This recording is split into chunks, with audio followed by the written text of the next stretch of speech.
Hello everyone, जय हिंद। आज है 19 जून और आज की इस वीडियो में हम 19 जून से बनने वाले करंट अफेयर के सभी इंपॉर्टेंट क्वेश्चंस को है जो डिस्कस करने जा रहे हैं।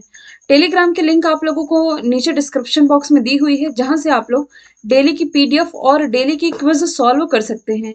लिंक काम ना करे तो डायरेक्ट टेलीग्राम में जाकर के कल्याणी मैम पीडीएफ सर्च कीजिए और आप मुझसे वहां जुड़ सकते हैं।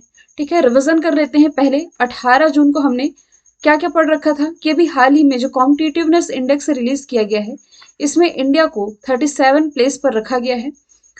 विंड एनर्जी का उपयोग करने के लिए हाइब्रिड बिजली परियोजना शुरू करने वाला पहला एयरपोर्ट बना है मुंबई का छत्रपति शिवाजी महाराज इंटरनेशनल एयरपोर्ट।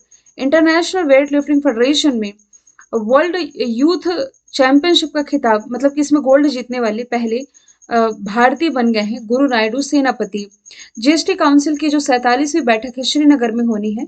और अभी जो अग्निपथ स्कीम चर्चे में है, इसके लिए जो आयु सीमा है 21 से बढ़ा करके 23 कर दी गई है।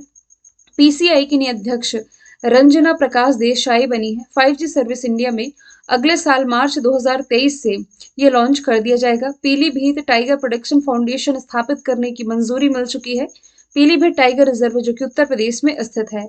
और अभी हाल ही में तेलंगाना में भारत का पहला डिस्प्ले मैन्युफैक्चरिंग प्लांट बनेगा, जहां स्मार्टफोन, टैबलेट और लैपटॉप के डिस्प्ले का निर्माण किया जाएगा। ये हमने कल पढ़ रखा था। तो शुरू कर लेते हैं। आज का हमारा पहला इंपॉर्टेंट और जो इंटरनेशनल क्वेश्चन है, जियोग्राफी से रिलेटेड है। आपके एग्जाम में ना जो जियोग्राफी के प्रश्न बनते हैं, ये कुछ करंट मुद्दों पर रहते हैं। तो सवाल ये है कि दक्षिण का मोती कहा जाने वाला जो सावा लेक है, तो एक क्वेश्चन तो यहाँ से आपका ये बन गया, दक्षिण का मोती किसे कहते हैं? सावा लेक को। ये भी हाल ही में जल संकट के कारण सूख गया है। तो सवाल ये है कि ये किस देश में स्थित है, यानी कि ये जो झील है कहाँ स्थित है? तो ये इराक में स्थित है। ठीक है, तो ये एक जैव विविधता यानी कि बायोडायवर्सिटी वाली आर्द्र भूमि, आर्द्र भूमि यानी कि एक वेटलैंड है। वेटलैंड तो आप समझते ही होंगे, जल और थल के बीच का एक दलदला क्षेत्र जो कि जैव विविधता की दृष्टि से एक इंपॉर्टेंट रोल प्ले करता है। तो 5 वर्ग किलोमीटर में ये जो झील है फैली हुई है। 2014 से ये सूख रही थी और अभी जलवायु परिवर्तन और बढ़ते टेम्परेचर के कारण ये जो झील है ये विलुप्त होते जा रही है, और एक तरह से देखा जाए तो विलुप्त होने की ही कगार में है, जिसके कारण ये चर्चे में आई है। कहाँ स्थित है ये झील? तो इराक में स्थित है। इराक की कैपिटल हो जाएगी बगदाद, करेंसी हो जाएगी इराकी दिनार। ठीक है, और इराक से तो डिस्कशन हमने कर ही लिया है। कुछ लेक हैं जो कि चर्चे में रहे थे, कुछ ऑप्शन मैंने ऐसे सेट किए हैं जिससे कि आप कुछ लेक को कनेक्ट कर पाएंगे। भारत में भी कौन सी लेक चर्चे में थी? तो चिल्का लेक कहाँ स्थित है? तो ये ओडिशा में स्थित है। यहाँ दुनिया की पहली कैटफिश सेंसस इसकी शुरुआत की गई है। फिर डल लेक जो कि जम्मू कश्मीर में है, ये भी चर्चे में थी क्योंकि एसबीआई के द्वारा पहला फ्लोटिंग एटीएम ये यहीं से लॉन्च किया गया है। पेंगोंग लेक कहाँ है? तो ये लद्दाख में है। यहाँ 4G सर्विस जियो के द्वारा पहली बार लॉन्च की गई, इसके कारण चर्चे में आया था। अमेरिका में तो हम 5 ग्रेट लेक के नाम पढ़ते हैं। 5 ग्रेट लेक याद करने की ट्रिक है होम्स। होम्स यानी कि ह्यूरियर, ओंटारियो, मिशिगन, इरी और सुपीरियर, जिसमें कि जो सुपीरियर है दुनिया की सबसे फ्रेश वाटर लेक हो जाएगी। और एकमात्र लेक मिशिगन है जो कि यूएसए और कनाडा की सीमा के बीच में स्थित है। ठीक है, नहीं सॉरी, माफ कीजिएगा, गलत बोल दिया मैंने। इन पांचों में से एकमात्र मिशिगन लेक है जो कि पूरी तरह से यूएसए में है। बाकी की जो 4 लेक है ये अमेरिका और कनाडा की सीमा है जो कि बनाती है। अगला प्रश्न है, कौन सा देश भारत से टूटे चावल का सबसे बड़ा आयातक बना है? मतलब कि ऐसा कौन सा देश है जो कि भारत से भारी मात्रा में टूटा चावल मंगा रहा है? अब टूटा चावल कुछ नहीं है, जैसे कि आप लोगों को खड़ा चावल, पूरा सिंगल पीस चावल दिख रहा होगा तो उसके आप 2 टुकड़े कर दीजिए, टुकड़े टुकड़े वाले चावल। तो ये टूटे चावल का सबसे बड़ा आयातक देश है जो ये बन गया है चाइना।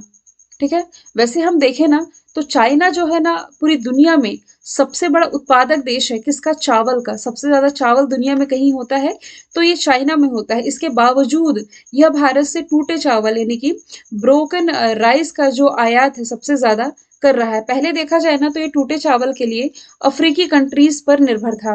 और अभी आंकड़ों से ये भी पता चला है कि कोरोना महामारी के दौरान ये जो चाइना है ये भारत के जो टूटे चावल है इसका सबसे बड़ा खरीदार बन करके उभर गया है।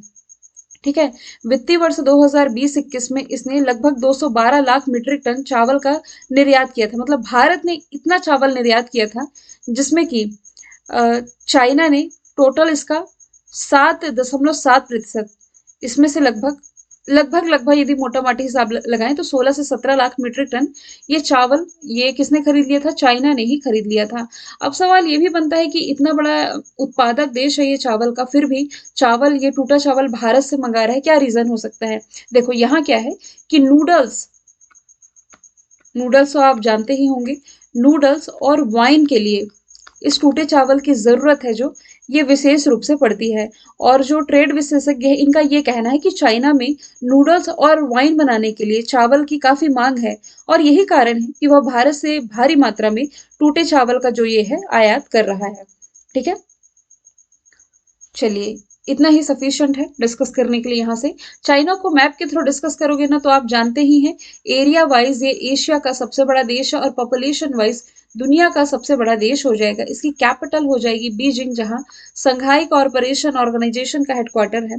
सी जिनपिंग हो जाएंगे यहाँ के प्रेसिडेंट। एक एक्सरसाइज है जो कि आप रिलेट कर सकते हो, हैंड इन हैंड एक्सरसाइज। इसके अलावा बेल्ट एंड रोड इनिशिएटिव पहल जो है ये चाइना की ही हो जाएगी। इसके अलावा चाइना के बीजिंग में अभी हाल ही में विंटर ओलंपिक संपन्न हुए थे, और चाइना के लिए दुनिया का सबसे बड़ा मैप है जो ये चाइना के द्वारा ही लॉन्च किया गया। इसका मंगल मिशन चर्चे में था, जिसे आप तियानवेन के नाम से जानते हैं। हाल ही के दिनों में मैंने आप लोगों को बताया था कि कच्चे तेल का मतलब कि इराक के बाद, जो फर्स्ट क्वेश्चन में हमने पढ़ा है ना इराक, तो कच्चा तेल भारत सबसे ज्यादा इराक से मंगाता है। कच्चा तेल दूसरा सबसे बड़ा आपूर्तिकर्ता देश भारत का कौन बन गया है? रशिया। जैसे भारत पहले इंडोनेशिया पर निर्भर था, किसके लिए? पाम क्रूड ऑयल के लिए। लेकिन भारत को पाम क्रूड ऑयल ये सप्लाई करने में इंडोनेशिया को पीछे छोड़ते हुए जो मलेशिया है ये टॉप पर आ गया है। और एफडीआई, फॉरेन डायरेक्ट इन्वेस्टमेंट में देखा गया है कि सबसे ज्यादा निवेशक, मतलब सबसे ज्यादा निवेश करने वाला जो देश है भारत में, ये सिंगापुर ही बना है। ठीक है, अगला प्रश्न है, हाल ही में भारत और दक्षिण एशिया में, यानी कि पूरे साउथ एशिया में देखा जाए तो सर्वश्रेष्ठ एयरपोर्ट कौन बन गया है? तो अभी हाल ही में केम्प घोड़ा इंटरनेशनल एयरपोर्ट, जो कि कहाँ स्थित है? ये बैंगलोर कर्नाटक में स्थित है। ये भी हाल ही में दक्षिण एशिया का सबसे बड़ा सबसे बेहतरीन हवाई अड्डा बनकर के उभरा है। यहाँ के जो कस्टमर होते हैं ना, यानी कि जो भी सफर करते हैं यात्री, इन्हीं के द्वारा दिया गया ये रिव्यू है ना। इसने अभी मार्च में इसी साल सर्वश्रेष्ठ हवाई अड्डे का अवार्ड भी जीता था। तो कहाँ स्थित है कैंप घोड़ा? ये बैंगलोर कर्नाटक में है। छत्रपति शिवाजी महाराज इंटरनेशनल एयरपोर्ट, तो देखिए मैंने आप लोगों को बताया ही था कि विंड एनर्जी का इस्तेमाल करने वाला ये पहला एयरपोर्ट बना है भारत का। Cochin international airport solar energy से संचालित विश्व का पहला एयरपोर्ट है। जबकि जो दिल्ली इंटरनेशनल एयरपोर्ट है, या आप इसे इंदिरा गांधी इंटरनेशनल एयरपोर्ट के नाम से जानते हैं, सिंगल यूज, भारत का पहला सिंगल यूज प्लास्टिक फ्री हवाई अड्डा यदि आपसे पूछा जाए तो ये इंदिरा गांधी इंटरनेशनल एयरपोर्ट ही हो जाएगा। अगला प्रश्न है, बालिका पंचायत शुरू करने वाला देश का पहला राज्य कौन बना है? तो अभी हाल ही में जो गुजरात है, ये बालिका पंचायत शुरू करने वाला देश का पहला राज्य बन गया है। इसका मेन पर्पस है कि लड़कियों के सामाजिक और राजनीतिक विकास को इससे बढ़ावा मिल सके, ताकि राजनीति में यदि आना चाहती है तो इनकी सक्रिय भागीदारी इससे सुनिश्चित हो सके। और इसके लिए 11 से 21 वर्ष की, मतलब इसका जो मैनेजमेंट है 11 से 21 एज कैटेगरी वाली लड़कियों द्वारा किया जाना है। और अभी एज अ पायलट प्रोजेक्ट आप कह सकते हैं, ये गुजरात के कुछ जिलों में लॉन्च किया गया है। तो गुजरात की यदि मैं बात करूं तो इसकी राजधानी हो जाएगी गांधीनगर। मुख्यमंत्री तो ये हो जाएंगे भूपेंद्र सिंह। राज्यपाल तो वही है आचार्य देवव्रत। गिर, वंसदा, ब्लैक बक, मरीन, ये 4 प्रमुख रूप से यहाँ के इंपॉर्टेंट नेशनल पार्क हो जाएंगे। इसके अलावा दुनिया का सबसे बड़ा cricket stadium Narendra Modi stadium, जो कि 1,10,000 लोगों की बैठक की क्षमता वाला स्टेडियम है। अभी आईपीएल का जो फाइनल हुआ ना, ये इसी मैच स्टेडियम में खेला गया, जिसमें कि जो गुजरात टाइटंस है ये इसमें विजेता रही है। ठीक है, और हाल ही के दिनों में आप लोगों ने पढ़ा होगा गुजरात का जो कक्ष है, ये डाक फैसिलिटी के लिए ड्रोन का इस्तेमाल करने वाला भारत का पहला जिला बन गया है। मतलब भारत का पहला राज्य, तो ये गुजरात के कक्ष में डाक फैसिलिटी के लिए इसका इस्तेमाल किया गया था। केरल ये किस मामले में टॉप पर है? तो फ्री इंटरनेट यानी कि गरीबी रेखा से नीचे जीवन यापन करने वाले लोगों को फ्री इंटरनेट की फैसिलिटी देने वाला ये पहला राज्य है। भारत का पहला चंदन संग्रहालय पूछा जाए कहाँ स्थापित किया गया है, तो ये कर्नाटक में स्थापित किया गया है। तमिलनाडु तो आवारा पशुओं के लिए या आप कह सकते हैं पशु एम्बुलेंस की फैसिलिटी शुरू करने वाला भारत का पहला राज्य ये तमिलनाडु। वैसे आंध्र प्रदेश है लेकिन आवारा पशुओं के लिए ये तमिलनाडु हो जाएगा। अगला प्रश्न है, अमेरिकी राष्ट्रपति जो बाइडेन ने किस भारतीय अमेरिकी को पेंटागन में एक शीर्ष पद के लिए नामित किया है? तो अभी हाल ही में देखो जो राधा अयंगर प्लम्ब हैं, जिनकी इमेज आप देख पा रहे हैं, ये इनकी नियुक्ति भी हाल ही में पेंटागन में शीर्ष पद के लिए नियुक्ति की गई है। आप जानते ही हैं ये अमेरिका के प्रेसिडेंट आप लोगों को दिखाई दे रहे हैं। अभी आपके बीपीएससी प्रश्न में एग्जाम में पूछा गया था कि ये किस क्रम के प्रेसिडेंट है, तो ये 46वें क्रम के प्रेसिडेंट हो जाएंगे। ये जो पेंटागन आप लोग काफी बार पढ़ते होंगे ना, एक तरह की बिल्डिंग है, ये आप कह सकते हैं एडमिनिस्ट्रेटिव बिल्डिंग है अमेरिका में, ठीक है। अमेरिका की आप कह सकते हैं प्रतिरक्षा विभाग का मुख्यालय जिसे आप पेंटागन के नाम से जानते हैं। इसी में शीर्ष पद के लिए भारतीय मूल की राधा अयंगर प्लम की नियुक्ति की गई है। यदि मैं बात करूं शांति सेठी की, क्योंकि हाल ही के दिनों में इनका नाम भी हम लोगों ने पढ़ा था, भारतीय मूल की है। अमेरिका की जो वाइस प्रेसिडेंट है ना कमला हैरिस की ये रक्षा सलाहकार नियुक्त की गई थी, जबकि प्रमिला जयपाल ये सीपीसी अमेरिका के सीपीसी की अध्यक्ष चुनी गई हैं। सबसे आप कह सकते हैं वरिष्ठ या जानकार सांसद को एक पद दिया जाता है। सीपीसी यानी कि कांग्रेशनल प्रोग्रेसिव कॉकस। तो सबसे ताकतवर सांसदों में प्रमिला जयपाल का नाम शामिल था, जो कि इसके अध्यक्ष चुनी गई। यदि मैं बात करूं प्रियंका राधाकृष्णन की, तो न्यूजीलैंड कैबिनेट में शामिल पहली भारतीय प्रियंका राधाकृष्णन हो जाएंगी। अगला प्रश्न है, हमजा आब्दी बर्रे किस देश के प्रधानमंत्री बने हैं? तो ये भी हाल ही में सोमालिया के प्राइम मिनिस्टर बन गए हैं। सोमालिया है कहाँ? तो ये अफ्रीका महाद्वीप में स्थित है। इसकी लोकेशन कुछ आप यहाँ पढ़ पा रहे हैं। मैंने काफी बार बताया आप लोगों को सोमालिया के समुद्री लुटेरे के बारे में। यहाँ से कोई भी जहाज ना क्रॉस करता है, रेड सी से इधर जाता है या रेड सी से इधर आता है, तो जहाज क्रॉस करते हुए यहाँ का जो सामान है जहाज का, समुद्री लुटेरे सोमालिया के समुद्री लुटेरों के द्वारा लूट लिया जाता है। इसकी कैपिटल हो जाएगी मोगदिशो, करेंसी हो जाएगी शेख मोहम्मदी, करेंसी हो जाएगी सोमालिया शिलिंग, और राष्ट्रपति हो जाएंगे शेख मोहम्मदी। ये सोमालिया की लोकेशन देख ली है ना आप लोगों ने, ये हॉर्न ऑफ अफ्रीका का हिस्सा है। हॉर्न ऑफ अफ्रीका के अंतर्गत टोटल 4 कंट्रीज आती है, जिसमें कि एक तो हो गया सोमालिया, फिर एक हो गया यहाँ इथियोपिया, फिर एक हो गया यहाँ जिबूती, और छोटी सी कंट्री इरिट्रिया। यही 4 है हॉर्न ऑफ अफ्रीका का हिस्सा। अब आगे ना ये आप मिस्र वाली लोकेशन भी देखे रहना, आगे डिस्कशन आएगा तो बताऊंगी इसके बारे में। वैसे आप अदर ऑप्शन को रिलेट करोगे ना, तो श्रीलंका के नए जो प्राइम मिनिस्टर बने हैं रनिल विक्रमसिंघे बन गए हैं। पुर्तगाल के जो दोबारा से प्राइम मिनिस्टर बन के आए हैं ये हो गए हैं एंटोनियो कोस्टा। और इसराइल के तो नफ्ताली बेनेट ही हैं नए प्राइम मिनिस्टर यहाँ के। अगला प्रश्न है, युवा सांसदों की 8वीं वैश्विक सम्मेलन 2022 ये कहाँ आयोजित किया जाएगा? तो मिस्र, जिसका मैंने जस्ट डिस्कशन किया था, इसे आप इजिप्ट के नाम से जानते हैं। तो यही युवा सांसदों का यानी कि दुनिया भर के युवा सांसदों का यहाँ सम्मेलन है जो कि आयोजित किया जाएगा। ठीक है, तो भारत की तरफ से कौन रिप्रेजेंट करेंगी भारत को? फांगोन कोयांग, ठीक है, जो कि नागालैंड की राज्यसभा के लिए संसद सदस्य के रूप में चुनी गई हैं। थोड़ा सा इजिप्ट के बारे में जान लेते हैं। मिस्र, इसकी कैपिटल काहिरा है। यहाँ ना कुछ चीजें आप रिलेट कर सकते हो, जैसे कि यहाँ बाबे मंडल क्रॉस करते हुए रेड सी आप पहुंचे, यहाँ स्वेज कैनाल है, फिर यहाँ स्वेज कैनाल क्रॉस करते हुए मेडिटेरियन सी, उसके बाद आप यूरोप महाद्वीप पहुंच जाते हैं। और इसी स्वेज नहर में पिछले साल कोलोनियल नहीं, माफ कीजिएगा, एवर गिवन जहाज है जो यहाँ फंस गया था, जिसके कारण चर्चे में आया था। स्विट्जरलैंड, तो देखो वर्ल्ड ट्रेड ऑर्गेनाइजेशन की जो 12वीं बैठक है ना, ये स्विट्जरलैंड के जेनेवा स्विट्जरलैंड में आयोजित की जाएगी। स्कॉटलैंड, तो COP26 का आयोजन कहाँ किया गया था? स्कॉटलैंड के ग्लासगो में।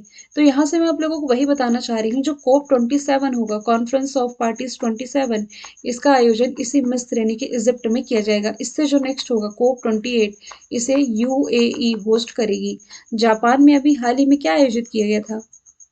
क्वाड समिट, ठीक है, जहाँ USA, ऑस्ट्रेलिया, जापान और भारत ने पार्टिसिपेट किया था। अगला प्रश्न है, football tournament FIFA under 17 world cup 2022 की मेजबानी कौन करेगा? देखो, इस साल जो अंडर 17 वुमेन वर्ल्ड कप है, इसे भारत होस्ट करने जा रहा है।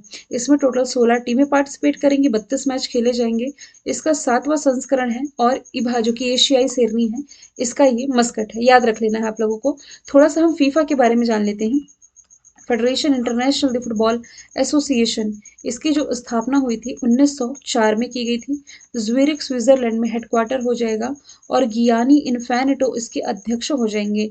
जापान में अभी हाल ही में जापान की जो राजधानी है टोक्यो, यहाँ क्या आयोजित किया गया था? Summer Olympic. चाइना की जो कैपिटल है बीजिंग, बीजिंग में क्या आयोजित किया गया था? तो यहाँ आयोजित किया गया था विंटर ओलंपिक। और कतर, कतर में देखो इसी साल फीफा मेंस वर्ल्ड कप ये होना है। FIFA mains world cup 2022 Qatar host करेगा। और इंडिया क्या होस्ट करेगा? ICC मेंस वर्ल्ड कप 2023 का। अगला प्रश्न है, DRDO ने सरफेस टू सरफेस यानी कि सतह से सतह वॉर करने वाली जो बैलिस्टिक मिसाइल है पृथ्वी 2, कहाँ से सफल परीक्षण किया है? तो ये परीक्षण किया गया है कहाँ से? अच्छा, ये टाइपिंग मिस्टेक हो गई है। इसका राइट आंसर होना चाहिए ओडिशा का चांदीपुर। बालासोर नहीं होगा, इसे मैं मॉडिफाई कर दूंगी। बालासोर से तो एक दुर्लभ पीली प्रजाति का कछुआ खोजा गया था, लेकिन ओडिशा का जो चांदीपुर है, यहाँ से इस पृथ्वी 2 का सफल परीक्षण किया गया है। विकसित किसने किया है? डिफेंस रिसर्च डेवलपमेंट ऑर्गेनाइजेशन यानी कि DRDO। Surface to surface war करने वाली एक शॉर्ट रेंज मिसाइल है। मारक क्षमता इसकी 350 किलोमीटर तक की है और ये अपने साथ 500 से 1000 किलोग्राम तक का पेलोड ले जा सकता है। तिरुअनंतपुरम केरल में भारत का पहला स्पेस टेक पार्क आप रिलेट कर सकते हो। जयपुर में दुनिया का तीसरा और भारत का दूसरा सबसे बड़ा स्टेडियम बनने जा रहा है। विशाखापट्टनम आंध्र प्रदेश, तो विशाखापट्टनम से क्या आप रिलेट कर सकते हो? भारत की जो पहली ऑक्सीजन एक्सप्रेस है ना, ये इसी विशाखापट्टनम से मुंबई के बीच चलाई गई थी। ये जो लास्ट क्वेश्चन है मैंने रिवीजन के लिए रखा है, ईट राइट चैलेंज में कौन सा शहर टॉप पर है? तो इसमें मध्य प्रदेश का जो इंदौर शहर है इसमें टॉप पर रहा है। ठीक है, ईट राइट चैलेंज की स्थापना FSSAI food safety standard authority of India के द्वारा 2018 शुरू किया गया था। चौथा इसका एडिशन था जिसमें इंदौर, वाराणसी और भोपाल टॉप 3 शहर रहे हैं। और फिर इंदौर वैसे आप जानते ही हैं भारत का स्वच्छ शहर भी है। इसके अलावा दिल्ली CCTV निगरानी के मामले में नंबर 1 रहा है। मुंबई की यदि मैं बात करूं तो इसे अभी हाल ही में tree city of the world में इसका नाम शामिल किया गया। सूरत जो कि ताप्ती नदी के किनारे है, गुजरात में स्थित है। भारत में ना जो बुलेट ट्रेन का पहला स्टेशन है ये इसी सूरत में बन करके तैयार हुआ है। मैंने कल आप लोगों से पूछा था अनिवार्य मृत्युदंड समाप्त किसने किया? मलेशिया राइट आंसर था। आज का सवाल है, किस देश ने अनुभवी राजनयिक सो चोन हुई को अपनी पहली महिला विदेश मंत्री नियुक्त किया है? आंसर कमेंट बॉक्स में चाहिए और फिर मिलेंगे नेक्स्ट वीडियो के साथ। Thank you so much.